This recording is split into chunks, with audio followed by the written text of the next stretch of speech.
Do you know what is the natural source theory of linguistics? Do you know how a language evolved? What are the sources? What is basically these poo-poo theory, bow theory, he, Van Ding Dong theory? What is onomatopoeia and how a language evolved and become a part of a society? How many types of language, or I should say, how I should ask, how many kinds of language are there in the world and what are the sources of this language? So to know about all these facts, watch the complete video which is given below and stay tuned. All the best.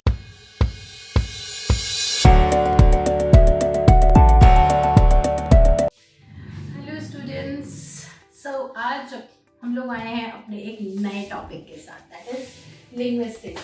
You all should know what a language is, from where a language comes from, what makes a language, and there are how many languages are there in the world, how we used to set the pronunciations, what are the theories behind them. We should know all these things because this is the part of our syllabuses. Now चाहे आप लोग HESC का preparation कर रहे हैं UP में, higher education और secondary board का कर रहे हैं, आप लोग चाहे RPSC का प्रिपरेशन कर रहे हैं, आप लोग UPSC का प्रिपरेशन कर रहे हैं, आप लोग नेट JRF का प्रिपरेशन कर रहे हैं, उन सभी में बेसिकली लिंग्विस्टिक्स सब में ऐड कर दिया गया है. रीजन क्या है? बिकॉज जो डिपार्टमेंट ऑफ इंग्लिश है वो केवल लिटरेचर नहीं पढ़ाता, वो लैंग्वेज भी पढ़ाता है बाकी के सब्जेक्ट्स को. तो उसके लिए बहुत जरूरी है कि हमारा कमांड लिंग्विस्टिक्स पे हो. ठीक है, अब लिंग्विस्टिक्स में हमें क्या क्या पता होना चाहिए, लिंग्विस्टिक्स में ऐसी कौन सी चीजें होती हैं जो हमें पता होनी चाहिए. That is first of all मैं आप लोगों से एक क्वेश्चन करना चाहती हूँ, how many languages are there in the world and what are the source of those languages, कैसे बनी वो language, according to the scientist first language कौन सी थी.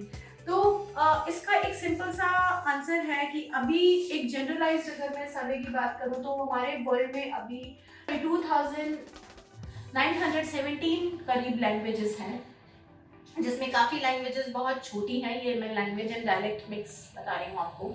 और इसमें जो इन सारी लैंग्वेजेस का जो सोर्स है, that is two sources are there. First is Sanskrit and second source is Latin. ये दो सोर्सेज हैं इतनी सारी लैंग्वेजेस का.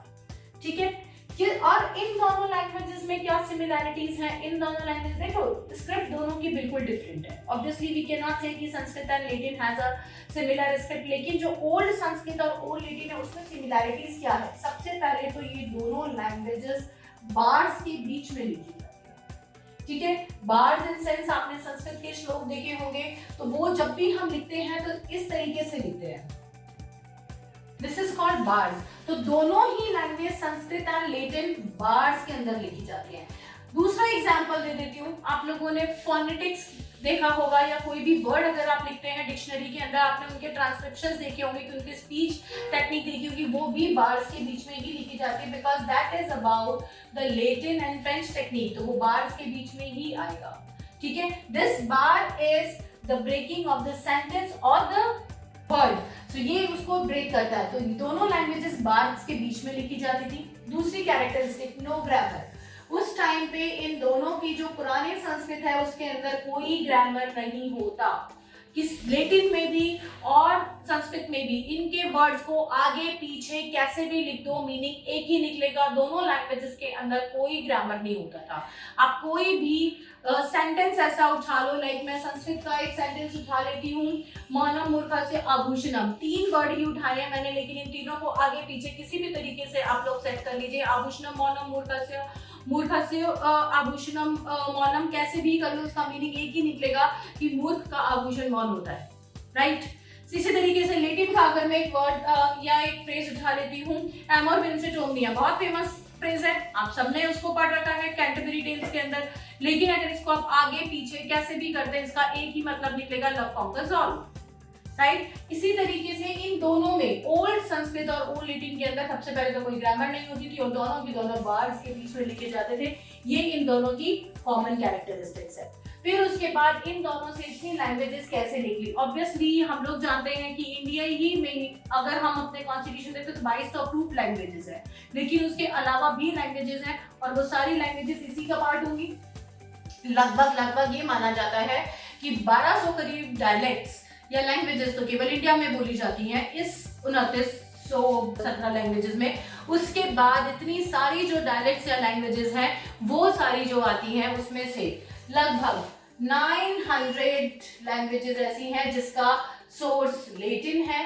बाकी जो लैंग्वेजेस हैं उनका सोर्स संस्कृत और लेटिन मिक्स आता है। जैसे इंग्लिश का सोर्स क्या है, दोनों लैंग्वेजेस का मिक्सचर आएगा, बिकॉज हम लोग जानते हैं कि इंग्लिश जो कि आज की तारीख में यूनिवर्सल लैंग्वेज है, तो इंग्लिश का मेन सोर्स आपका आता है इंडो यूरोपियन।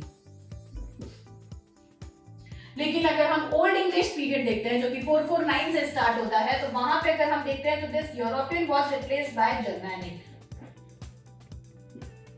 जर्मैनिक लैंग्वेज किसका सोर्स थी? Germanic language is a mixture of Sanskrit and Latin. वो एक सोर्स से नहीं बनी है, क्योंकि उसमें आप बहुत सारे ऐसे वर्ड देखोगे लाइक ब्रूडर, टॉटर, म्यूटर, फादर, दैट इज और फादर इज फ्रॉम पित्र, दैट इज फैटर, एंड ब्रूडर दैट इज मात्र, ब्रूडर इज भ्रातृ। वो वहीं से लिया गया और वही चीज स्पेलिंग चेंज करके इंग्लिश में यूज हुई है। तो जर्मैनिक लैंग्वेज से ये वर्ड लिए या इंडियन लैंग्वेज से ये वर्ड लिए, क्योंकि जर्मैनिक खुद संस्कृत और लेटिन का मिक्सचर है। इसी तरीके से वहां की गिनती भी इसी तरीके से लिखी जाती है जो कि इंडिया से या इंडियन लैंग्वेजेस से इंस्पायर्ड है। ठीक है, तो ये यहाँ पे आ जाता है English is a mixture of Indo European language. अब जर्मैनिक को यूरोपियन इसलिए कर दिया क्योंकि बाद में वहाँ पे फ्रेंच इफेक्ट था, लेटिन इफेक्ट था, रोमन इफेक्ट था, तो ये बहुत सारी लैंग्वेजेस वहां से अडॉप्ट की गई। लाइक जितने भी वर्ड्स हम देखते हैं लैंग्वेजेस के अंदर जो लॉजी से लेते हैं वो सारे के सारे लेटिन एंड रोमन वर्ड्स हैं। ठीक है, जो हम PHY से लेते हैं ये सारे के सारे लेटिन एंड रोमन वर्ड्स हैं। लाइक ज्योग्राफी, हिस्ट्री, जियोलॉजी, ये सारे के सारे जो वर्ड्स हैं वो लेटिन, रोमन वर्ड्स हैं, ग्रीक वर्ड्स हैं, क्योंकि वहां पे ये सारी स्टडीज की गई थी, ना कि इंग्लैंड में। लेकिन उन लोगों ने, वहां के स्कॉलर जब यहाँ आके पढ़े, उन्होंने ये सारे के सारे वर्ड्स इंग्लिश लैंग्वेज का पार्ट बनाए। और सबसे पहला इंसान कौन था जिसने इंग्लिश लैंग्वेज की साइज को इंक्रीज करने में कंट्रीब्यूशन दिया था? मेजर, इट वाज चॉसर, जिसने लगभग 250 करीब words Latin and French, Greek, Roman, इस तरीके के वर्ड्स वहां पे ऐड किए थे। और चौसर के बाद सबसे बड़ा कंट्रीब्यूटर इन इंग्लिश लैंग्वेज कौन आता है? शेक्सपियर, जिसने 2500 से भी ज्यादा वर्ड्स वहां पे कंट्रीब्यूट करके आज की मॉडर्न इंग्लिश लैंग्वेज को एक स्ट्रक्चर दिया था। And how many words are being compiled in doctor Johnson's dictionary? Around 17,500। Got it? Around 17,500 words उनकी फर्स्ट डिक्शनरी के अंदर कंपाइल किए गए थे। बट उससे भी बड़ी चीज, that is the way he has written. उन्होंने उन वर्ड्स को समझाने के लिए, उनका मीनिंग वन वर्ड में लिखा था, बट हर वर्ड को समझाने के लिए उन्होंने फ्रेजेस यूज किए थे, सेंटेंसेस मतलब कि कोटेशंस यूज किए थे डिफरेंट राइटर्स के। जितने उन्होंने 52 पोइट्स की लाइफ लिखी है, उसी तरीके के उन्हीं पोइट्स की लाइफ में से, उन्हीं पोइट्स के वर्क्स में से कोटेशंस यूज किए थे उन वर्ड्स के मीनिंग बताने के लिए। ठीक है, ये चीज ध्यान रखना। This is the speciality of dictionary by doctor Johnson which is published in 1755। Now let me start with linguistics। linguistics का ये बेसिक मैंने आपको दिया है कि कहाँ से कौन से वर्ड्स लिए गए हैं, किस तरीके से आप पहचानते हो। दूसरी चीज यहाँ पे अगर हम लिंग्विस्टिक्स में बात करते हैं तो मैंने आपको पहले चीज मैं बता देती हूँ कि यहाँ पे आएगा एक तो आपका phonology, that is about listening and speaking. Second आपका आएगा morphology. Morphology is about word and language creation. ये दो पार्ट के अंदर आपका लिंग्विस्टिक्स डिवाइड होगा, phonology and morphology, word structure and speech and listening. इसके बारे में ये हम लोग सोचेंगे। दूसरी चीज यहाँ पे जब हम मॉर्फोलॉजी की बात करेंगे, and I have said that the word which started from logy, the word started from PHY and all, ये सारे जो वर्ड्स हैं ये किस में आते हैं? क्योंकि ये इंग्लिश वर्ड्स तो है नहीं, लेकिन इंग्लिश डिक्शनरी में देखते हैं जो भी इस तरीके के वर्ड्स होते हैं जो किसी और लैंग्वेज का पार्ट है, but now it become a part of another language like English. In words को हम लोग क्या बोलते हैं? Loan word. ये वर्ड्स क्या कहलाते हैं? Loan words. जैसे कि जंगल, रोटी, जलेबी, ये सारे वर्ड्स, ऋषि, ये सारे वर्ड्स आज की तारीख में इंग्लिश डिक्शनरी का पार्ट है। तो इंग्लिश लैंग्वेज ने हिंदी लैंग्वेज से ये वर्ड्स लोन ले रखे हैं and they added them as their part, because उनको मालूम है कि ये core words हैं इस language के, and they wanted English to become a universal language, तो उन्होंने हर जगह के common words को अपनी language का part बना लिया है. That is called loan words. ठीक है, ये इसी के अंदर पढ़ेंगे हम लोग. नाउ अगर हम लिंग्विस्टिक्स पढ़ते हैं तो लिंग्विस्टिक्स में बेसिकली मैं क्या करवाऊंगी आपको. सबसे पहले I will give you the theory of the source of language, कि सोर्स ऑफ लैंग्वेज किस तरीके से माना गया है. Basically there are two sources which are considered for the evolution of a language. दो कौन से सोर्स हैं जिनको लैंग्वेज इवोल्यूशन के लिए माना गया है. First divine source and second natural source. इन दो को हम लोग अभी पढ़ेंगे. Let me rub it. So in linguistics we will talk about the source of evolution of language. यहाँ पे दो सोर्सेज आते हैं. फर्स्ट आपका आएगा divine source theory. See what is divine source theory? Divine source theory वो होती है जिसके अंदर हम लोग ये मानते हैं कि there is some divine source which have blessed the humanity with the power of speaking and listening and reading and writing, मतलब the language, उसे हम divine source theory कहते हैं. Every mythology has their own divine sources. Every mythology has their own god and goddesses related to each and everything, and that is obviously to the language as well. So अगर हम इसकी बात करते हैं Indian mythology की, तो we have goddess Saraswati. Similarly, there are muses, there are other divine sources in the West for languages. तो that is called divine source theory, जिसमें हम ये मानते हैं कि कोई particular god या goddesses यहाँ पे पूरी humanity को bless करते हैं कि okay fine, now this is your language and you will start practicing it, or you can have a conversation or communication in the particular language. अगर हम goddess सरस्वती की बात करते हैं या divine source theory की बात करते हैं, तो obviously फिर पूरे वर्ल्ड में एक ही लैंग्वेज होती, क्योंकि डिवाइन सोर्स है, उन्होंने ब्लेस किया ह्यूमैनिटी को. बट अगर हम इंडिया की बात करते हैं तो उन सबका डिवाइन सोर्स एक है, गॉडेस सरस्वती. सबका डिवाइन सोर्स एक है, लेकिन सबकी लैंग्वेज अलग अलग है. तो ऑब्वियसली एक डिवाइन सोर्स एक लैंग्वेज के लिए रिस्पॉन्सिबल नहीं हो सकता, इसलिए इस थ्योरी को केवल एक मैथोलॉजिकल थ्योरी माना गया है एंड इसके ऊपर ऑब्वियसली बिलीव नहीं किया जा सकता. सो हम लोग किस चीज पे बिलीव करते हैं? हम लोग बिलीव करते हैं ऑनोमोटोपोइक थ्योरीज के ऊपर. ठीक है. सेकंड आती है natural source theory. Natural source theories, इसके अंदर काफी सारी थ्योरीज आती है, और इसके अंदर जो थ्योरीज आती है उनको हम बोलते क्या है? Basically these are onomatopoeic theories.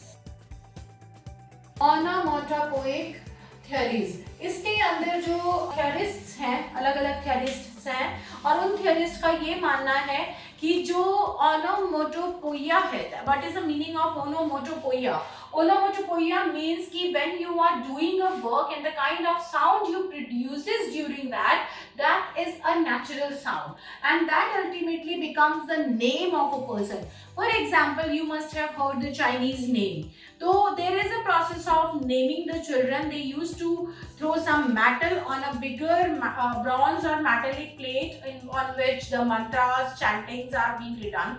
तो बुद्धिस्ट मैथोलॉजी के अंदर जब आप उसमें टेम्पल देखोगे, तो जैसे वो पिलर्स होते हैं जिनको घुमाते हैं, उनके बराबर में एक बड़ा राउंड इस तरीके का कॉपर प्लेट का होता है जिसके ऊपर चैंटिंग्स लिखे होते हैं, और जो प्रीस्ट होते हैं वो एक ब्रॉन्ज का कुछ इसके ऊपर फेंकते हैं. Kind of sound it generates, उसके बेसिस पे उस बच्चे का नाम रखा जाता है.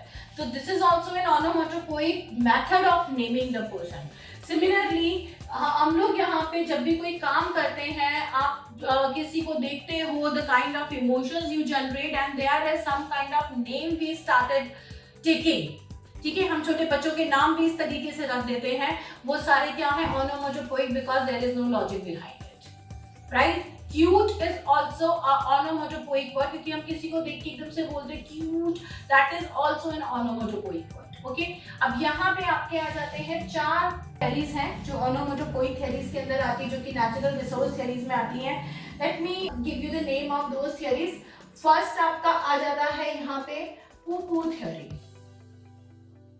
पुपू theory, that theory according to the linguist, poo-poo theory, in which when the emotions gets out of the body in a uncontrolled way, and you started taking some names, or you make some sound, that is called poo-poo theory. Okay, that is about the emotion. If you are very much happy, if you are very much emotional, if you are very sad, so that is totally based on emotions.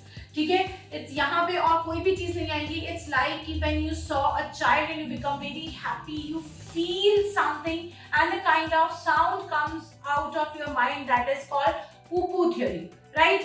When you feel the emotion of cuteness, love, taking that child on in your hand, taking that animal in your hand, it's so soft or something, and you start naming them, that is called poo-poo theory. तो इसके अंदर you used to give up the illogical names like baby, lovey, dovey, kuchi, puchi. These are all names comes into poo-poo theory. Okay. Now the second one is bow-wow theory. Bow-wow theory is when you become experimental and you are listening to the sounds, and when the sound which you assume or which you listen, you started naming that. That is called bow-wow theory. For example, the kind of sound animals make, and you start naming the animals on the basis of that. It's like the sound of a cow is cow or moo, and we have named it cow. The sound of a crow is we say it crowing, and the name of the bird is crow. Similarly, it's like lion because it roars. It's a dog. Dog को हम when we used to tell our children, when we used to tell our kids, तो हम उन्हें ये नहीं कहते dog आ जाएगा. We used to tell it bobo आ जाएगा, meow आ जाएगी, because they understand the particular animal with their sounds. So this is called bow-wow theory, when we identify people with their sounds, and we used to name them on the basis of that. That is called bow-wow theory. उनके जो sounds होते हैं, like cocking, cock, peacock, because it has a different sound but very similar to the cock and hen. So it is peacock because the color is changed but the sound is very similar. And cock because it makes a sound of croak croak, right? Crow because it crows, it is crow. The bird, it chirp, so we used to call it chipping, or the other names we used to give them on the basis of the color or something. They have their another logic also, because there are many names which are beyond the logic of onomatopoeia also. सारे नाम सारी चीजें onomatopoeia की basis पे नहीं है, लेकिन हाँ जब language बनी थी तो maximum of the names are on the basis of the four theories which I am giving you. First is on the basis of poo-poo theory, the kind of feeling you have by seeing some animal or some person or a child which is newly born. You used to give a name to that. That is called poo-poo theory. Bow-wow theory, when you heard a sound and you gave the name of that, that is bow-wow theory. For example, mammoth. Mammoth was a bigger elephant of the ancient time. They used to call it mammoth because जब वो चलते थे तो the sound dhap dhap dhap, because they were very big and huge, so they used to call it mammoth, because the sound जो उनके चलने से एक साथ भीड़ में चलने से एक साथ क्रिएट होता था, उससे उनका नाम ये निकला था. ठीक है, that is called bow-wow theory. Another one, He-Bo-Heave theory. He-Bo-Heave theory, when you make sounds while doing any kind of physical exercises or physical labor. When you put yourself into some kind of in a physical activity and you make sounds, that then the sound automatically comes like gurgling, burping. Such kind of sounds are also because of your physical activity. That is called He-Bo-Heave theory. Because you say burp, because जैसे ही वो burp आता है तो उसका sound भी इसी तरीके का होता है, and you named it similarly. You sneeze because वो sound भी sneezing का ही होता है. तो आपने उन physical activities या उन physical notions का नाम आपने same उसी basis के ऊपर दे दिया. That is called He-Bo-Heave theory. When you put yourself into exercises या किसी labor में आप काम करते हैं, and you said yeah, who, or ouch, and something like that, that these all sounds, because it comes onomatopoeic way, they comes automatically from your mouth, and ultimately we made a spelling of that comes in he-वो-he theory कि हम जब भी कोई sound हमारे मुंह से निकलता है for writing the dialogues, for writing the literature, we make a spelling of that is called he-वो-he. आप लोग आजकल अपने टेक्स्ट के अंदर हम ऐसे को लिख देते हो, ये सब किस में आते हैं? ये सब onomatopoeic sounds के अंदर आते हैं. And this sound which you are writing is in a he-वो-he. You are making a like assumption, or you are making a agreement with the people whether you are agreed or not. It's like no, yes. So this sound which you are making, that is also comes under he-वो-he theory, where you are giving your concern, right? So this is your he-वो-he theory. Now the last one is ding dong.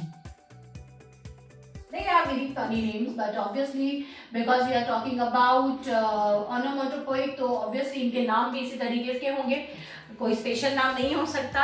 तो ding dong theory is when the sound comes out of the clash of two things. जब दो चीजें आपस में टकराती हैं और उससे जो साउंड क्रिएट होता है, उस साउंड को हम क्या बोलते हैं? वो साउंड डिंग डोंग थ्योरी के अंदर आएगा. लाइक हम tip tip, tap tap, ding dong itself, ठीक है, क्लैप क्लैप, क्लैश क्लैश, ये सारे साउंड्स जो आते हैं, हमने क्लैप किया तो ये भी दो चीजों के टकराने से हुआ, that is also clap clap, ठीक है. टैप टैप और टिप टिप, ये सारे साउंड्स जो होंगे ये क्या है? जब पानी जमीन पे गिरा तो दो चीज टकराई, पत्थर आपस में टकराए, तलवारें टकराई, clang clash, such kind of sounds, they are all ding dong theory. ये सब जो साउंड्स के नाम हम लिखते हैं ये डिंग डोंग थ्योरी में आते हैं. Basically for today I have given you all the sources and theories of onomatopoeic theories and the sources of the evolution of language.